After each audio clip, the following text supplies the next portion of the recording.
Астархан ауылының нөмір 1-ші жалпы орта білім беретін мектебінің қазақ тілі әдебиет пәнінің мұғалімі Кагенов Серікбек Қазбекұлы ұлтсыз Ыбырай Алтынсариннің 180 жылдық мерейтойына өз үлесімді қоспақпын. Бір алғаға сыйынып, кел балалар оқығанды көңілге ықыласпен тоқы.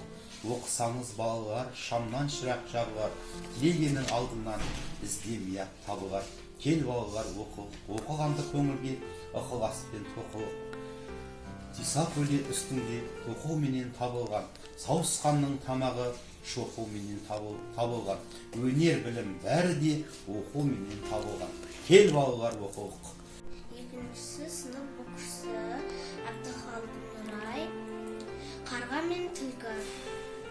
Ақ шығып жүрді түлкі жапандарда, тамақ іздеп жол шекті сапарларға. Еш нәрсе көре алмай келе жатса, көзіне түсті алыстан жалғыз қарға. Жүгіріп түлкі соған жетіп келді, қарға ағаштың басында мұны көрді. Тістегені аузында тәтті ірімшік, оны көріп түлкі кең сөйлей берді. Қарға батыр, әр сөзім күміс алтын, қарға әніңдей әуіз жоқ деп, осылайша шығады сыртқа дәмқың. Саттуғаш бұлбұлдарды көріп едім, даусыңды бір жүзіңді бір көруге келіп едім. Даусыңды бір шығаршы шаттанайын, сырттан асық болғандан өліп едім.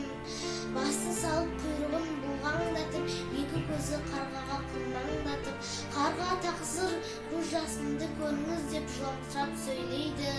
Жылмаңдатып, масаттан бұл қарға сілкінеді, ішін тартып миықтан бір күледі.